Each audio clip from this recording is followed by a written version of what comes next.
Bali United dipastikan lolos ke kualifikasi Liga Champions Asia.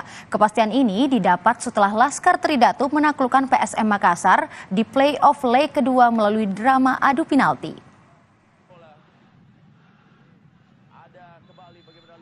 Bermain di depan 80.000 pendukungnya di Stadion B.J. Habibie, PSM Makassar mendapatkan peluang bagus di menit 22. Sayang, tandukan William Pluim masih melebar di atas Mister Gawang. Skor 0-0 bertahan hingga rehat. Gol pemecah kebuntuan akhirnya hadir di menit 52.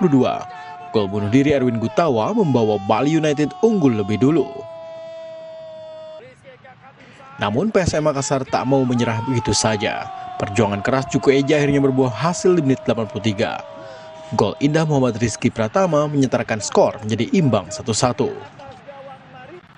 Di masa injuri, Bali United harus kehilangan kipernya Adelson Maringa yang dikartu merah wasit. Skor 1-1 membuat laga harus berlanjut ke babak tambahan. Namun tak jua menghasilkan gol dan laga pun ditentukan lewat drama adu penalti.